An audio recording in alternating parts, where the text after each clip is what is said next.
Chapter 4. Autosuggestion. The medium for influencing the subconscious mind. The third step toward riches.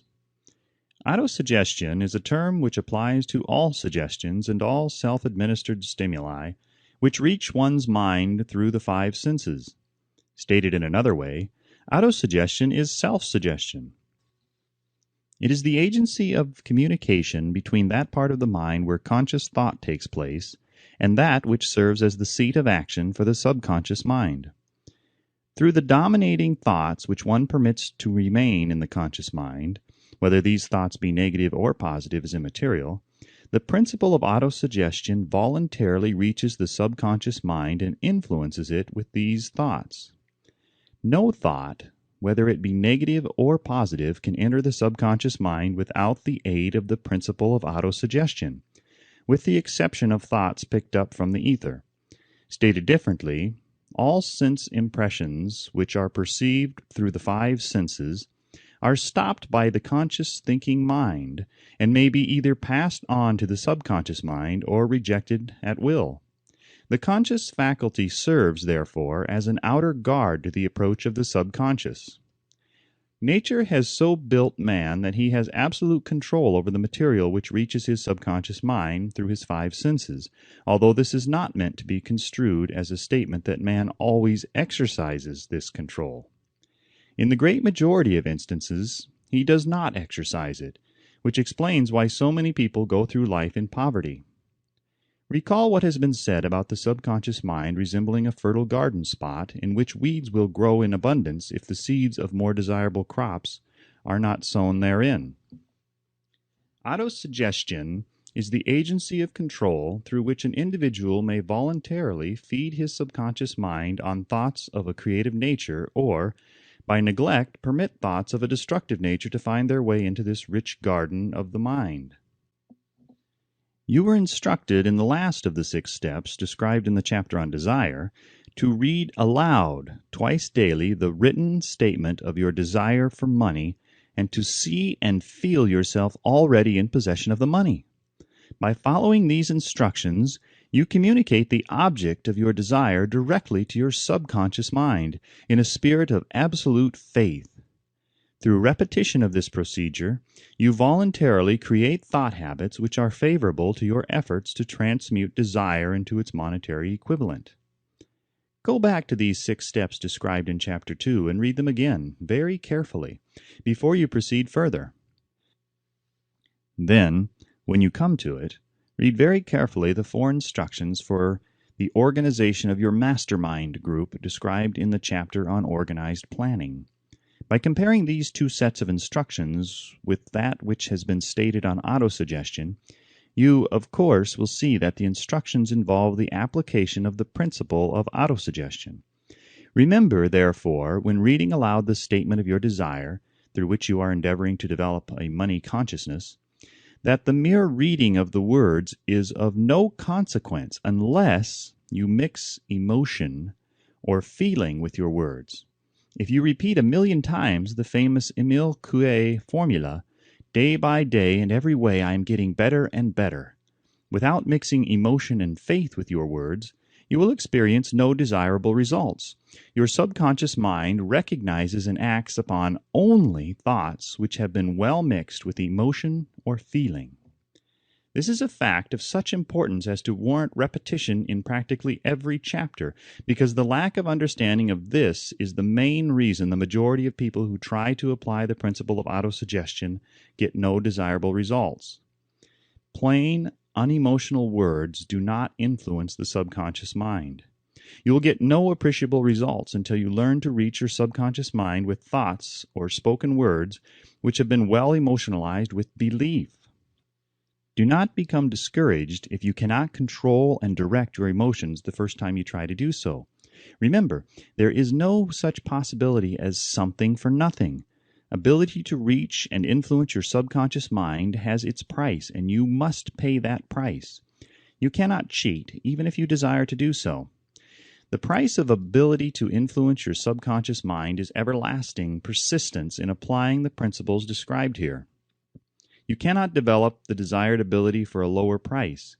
You and you alone must decide whether or not the reward for which you are striving, the money consciousness, is worth the price you must pay for it in effort. Wisdom and cleverness alone will not attract and retain money, except in a few very rare instances where the law of averages favors the attraction of money through these sources.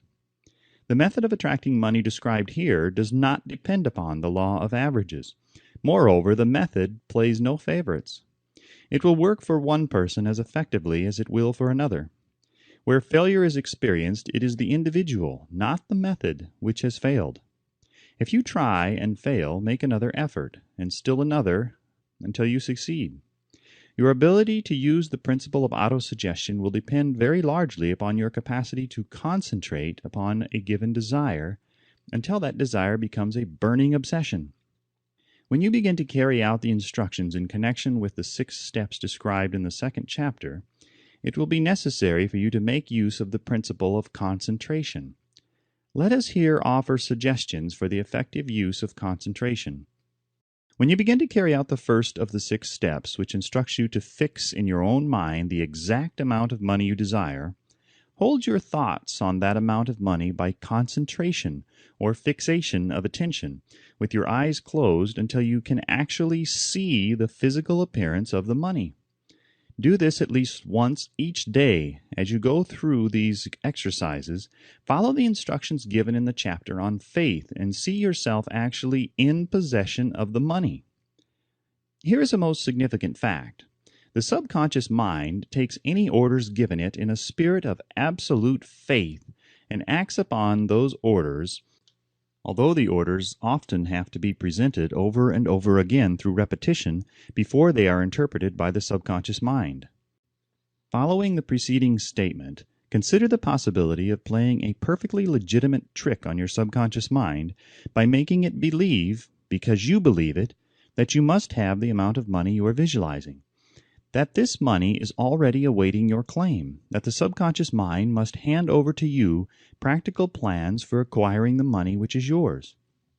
Hand over the thought suggested in the preceding paragraph to your imagination, and see what your imagination can or will do to create practical plans for the accumulation of money through transmutation of your desire. Do not wait for a definite plan through which you intend to exchange services or merchandise in return for the money you are visualizing, but begin at once to see yourself in possession of the money, demanding and expecting meanwhile that your subconscious mind will hand over the plan or plans you need. Be on the alert for these plans, and when they appear, put them into action immediately. When the plans appear, they will probably flash into your mind through the 6th sense in the form of an inspiration. This inspiration may be considered a direct telegram or message from the infinite intelligence. Treat it with respect and act upon it as soon as you receive it. Failure to do this will be fatal to your success. In the 4th of the 6 steps, you are instructed to create a definite plan for carrying out your desire and begin at once to put this plan into action. You should follow this instruction in the manner described in the preceding paragraph. Do not trust to your reason when creating your plan for accumulating money through the transmutation of desire. Your reason is faulty. Moreover, your reasoning faculty may be lazy, and if you depend entirely upon it to serve you, it may disappoint you. When visualizing the money you intend to accumulate with closed eyes, see yourself rendering the service or delivering the merchandise you intend to give in return for this money. This is important. The fact that you are reading this book is an indication that you earnestly seek knowledge. It is also an indication that you are a student of this subject.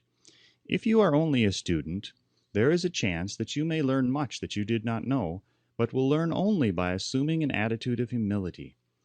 If you choose to follow some of the instructions but neglect or refuse to follow others, you will fail. To get satisfactory results, you must follow all instructions in a spirit of faith. The instructions given in connection with the 6 steps in the 2nd chapter will now be summarized and blended with the principles covered by this chapter as follows. First, go into some quiet spot, preferably in bed at night, where you will not be disturbed or interrupted. Close your eyes and repeat aloud, so you may hear your own words, the written statement of the amount of money you intend to accumulate, the time limit for its accumulation, and a description of the service or merchandise you intend to give in return for the money. As you carry out these instructions, see yourself already in possession of the money. For example, suppose that you intend to accumulate $50,000 by the 1st of January. 5 years hence, that you intend to give personal services in return for the money in the capacity of a salesman. Your written statement of your purpose should be similar to the following. By the 1st day of January 2000 blank, I will have in my possession $50,000 which will come to me in various amounts from time to time during the interim. In return for this money, I will give the most efficient service of which I am capable, rendering the fullest possible quantity and the best possible quality of service in the capacity of a salesman of, describe the service or merchandise you intend to sell. I believe that I will have this money in my possession. My faith is so strong that I can now see this money before my eyes. I can touch it with my hands. It is now awaiting transfer to me at the time and in the proportion that I deliver the service I intend to render in return for it. I am awaiting a plan by which to accumulate this money, and I will follow that plan when it is received. Second, repeat this program night and morning until you can see, in your imagination, the money that you intend to accumulate. Third, place a written copy of your statement where you can see it night and morning and read it just before retiring and upon arising until it has been memorized. Remember, as you carry out these instructions, that you are applying the principle of autosuggestion for the purpose of giving orders to your subconscious mind. Remember also that your subconscious mind will act only upon instructions which are emotionalized and handed over to it with feeling. Faith is the strongest and most productive of the emotions. Follow the instructions given in the chapter on faith. These instructions may, at first, seem abstract. Do not let this disturb you. Follow the instructions, no matter how abstract or impractical they may at first appear to be. The time will soon come, if you do as you have been instructed, in spirit as well as in act, when a whole new universe of power will unfold to you. Skepticism in connection with all new ideas is characteristic of all human beings. But if you follow the instructions outlined, your skepticism will soon be replaced by belief, and this, in turn, will soon become crystallized into absolute faith. Then you will have arrived at the point where you may truly say, I am the master of my fate. I am the captain of my soul. Many philosophers have made the statement that man is the master of his own earthly destiny, but most of them have failed to say why he is the master. The reason that man may be master of his own earthly status, and especially his financial status, is thoroughly explained in this chapter. Man may become the master of himself and of his environment because he has the power to influence his own subconscious mind, and through it gain the cooperation of infinite intelligence. You are now reading the chapter which represents the keystone to the arc of this philosophy. The instructions contained in this chapter must be understood and applied with persistence if you succeed in transmuting desire into money. The actual performance of transmuting desire into money involves the use of autosuggestion as an agency by which one may reach and influence the subconscious mind. The other principles are simply tools with which to apply autosuggestion. Keep this thought in mind, and you will at all times be conscious of the important part the principle of autosuggestion is to play in your efforts to accumulate money through the methods described in this book. Carry out these instructions as though you were a small child. Inject into your efforts something of the faith of a child. The author has been most careful to see that no impractical instructions were included because of his sincere desire to be helpful. After you have read the entire book, come back to this chapter and follow in spirit and in action this instruction. Read the entire chapter aloud once every night until you become thoroughly convinced that the principle of autosuggestion is sound, that it will accomplish for you all that has been claimed for it. As you read, underscore with a pencil every sentence which impresses you favorably. Follow the foregoing instruction to the letter, and it will open the way for a complete understanding and mastery of the principles of success.